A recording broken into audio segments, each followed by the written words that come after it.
Good morning, aviators, and welcome to part 9 of the F-15C Absolute Beginner's Guide, designed for new and returning DCS players. I'm not going to bore you with the super long intro.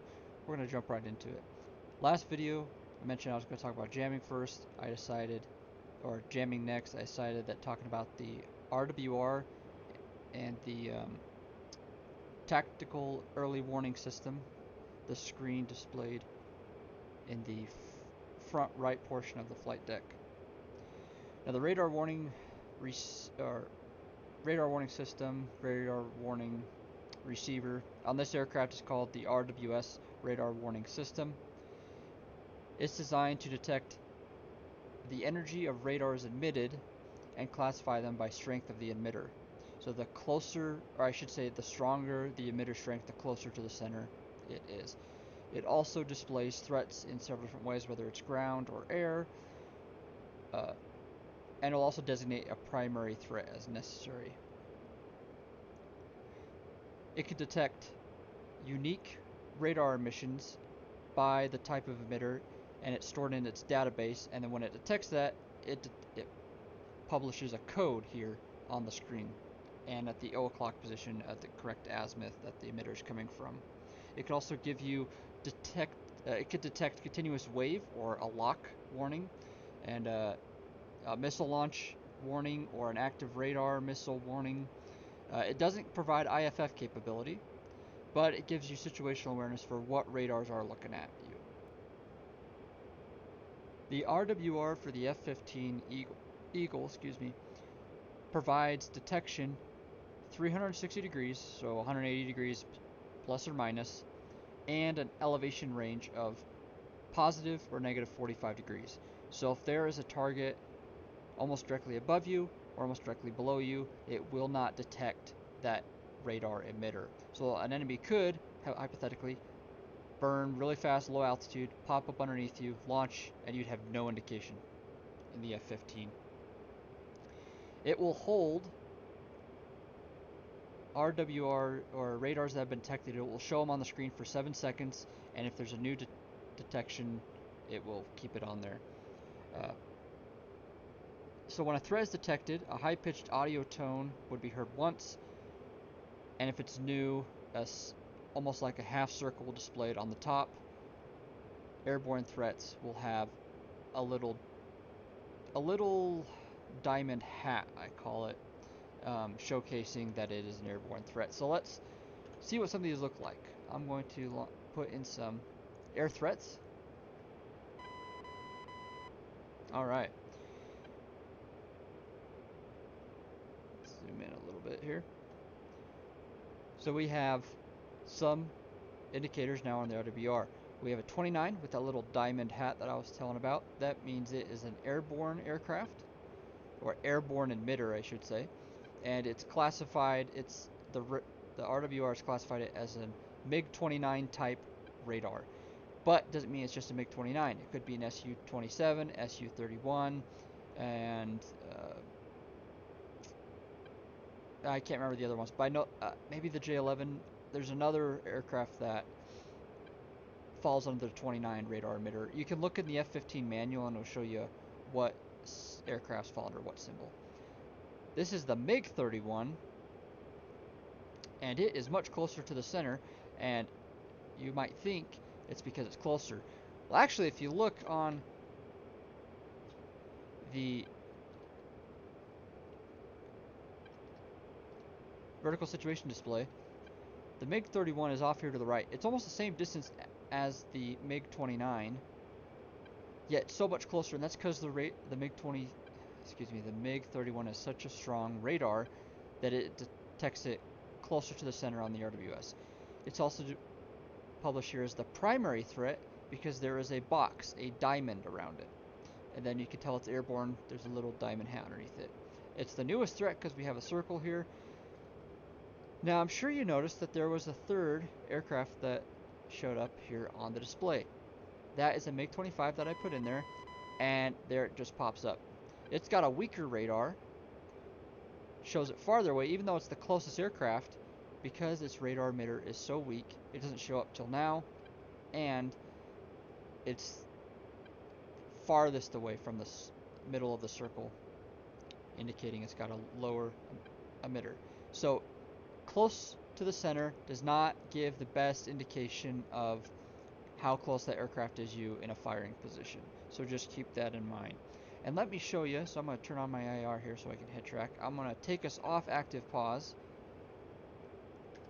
I'm going to show you that 45 degrees plus or minus thing. So I'm going to bank here. I'm going to go belly up to the bandits, and they should disappear from the radar warning receiver if I hold this for 7 seconds. Sure enough, they all disappear because they did not, in line of the wings of the aircraft, they were greater than 45 degrees away. So when you're turning in a fight, you may not be able to detect what's actually coming at you. If they launch a missile while you're in a bank like that, you would never know until you roll wings level. Alright, let's put us on active pause again. Good enough.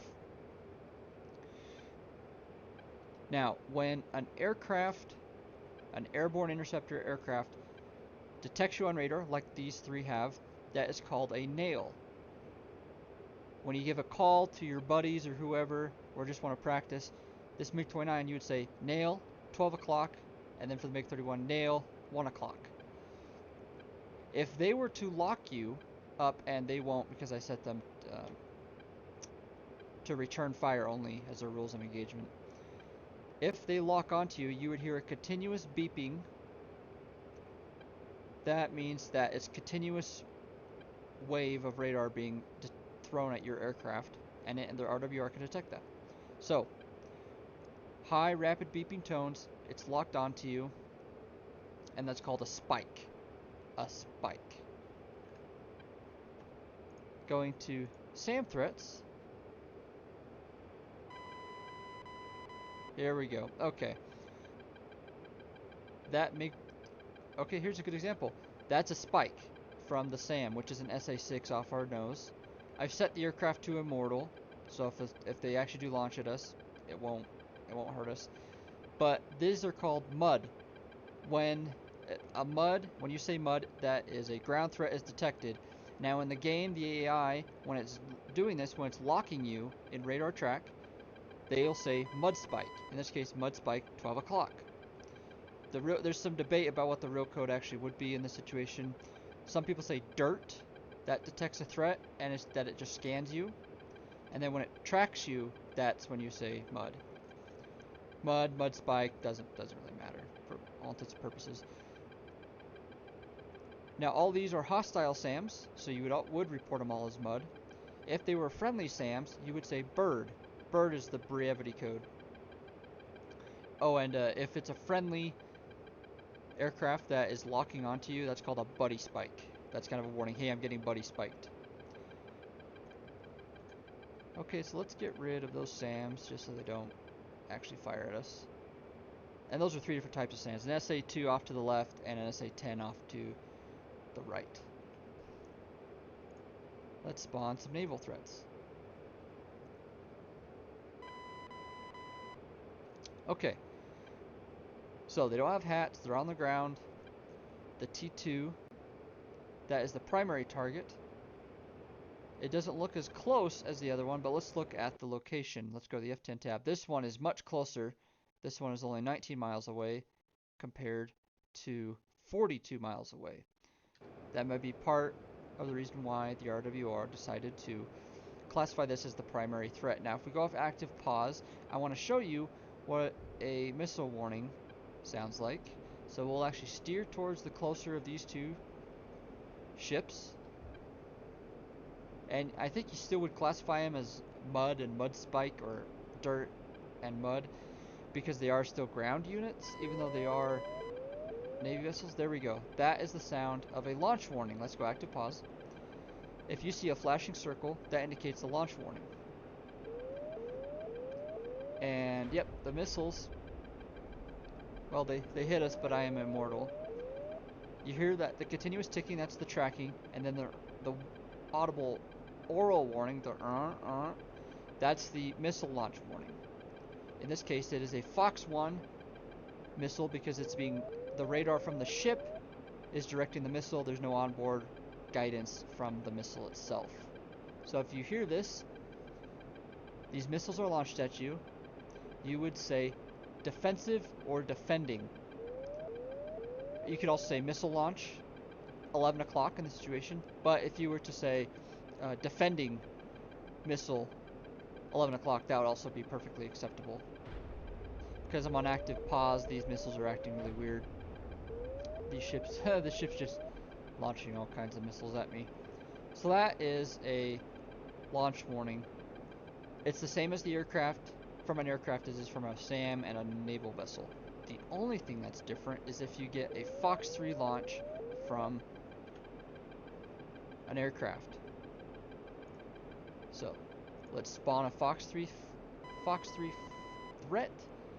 Here he is, about 60 miles away. It's a MiG-29. He's almost 9,000 feet. Primary threat. It's the new threat because there's the top dome half circle. It's airborne because the little hat above the 29. Primary threat because it's a box diamond. Alright, switch to BVR mode just so we can see information on the HUD. TWS lock on him. I want you to see what a Fox 3 warning is.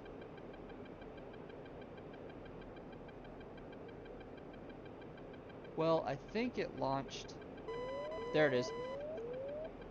A separate M with a flashing bottom part of a circle coming towards you. That indicates an active radar missile.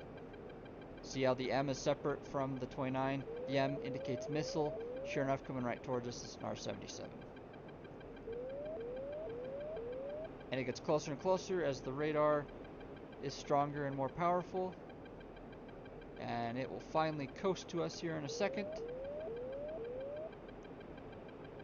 as the symbol reaches the center of the RWR. Okay, so those are all the possible things that you could see on the RWR. I see he's launched a missile. It's an R-73. That's a heat seeker. He launched a heat seeker. We can't tell because it's not radar guided. So you don't get any RWR indication. Here he's fired another heat seeker. No indication on the RWR. We hear the ticking because he's probably locking onto us. He's tracking us. And as soon as he passes us, radar's no longer looking at us. He disappears from the RWR.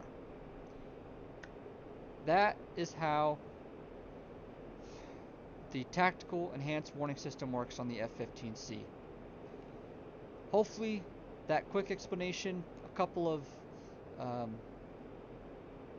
playthrough scenarios, and you're able to see how the RWR works in practical means as this MiG-29 just circles around us. Well, if you enjoyed the video, please like and subscribe. If you want to see more and want to be alerted, click that bell. And as always, thanks for watching.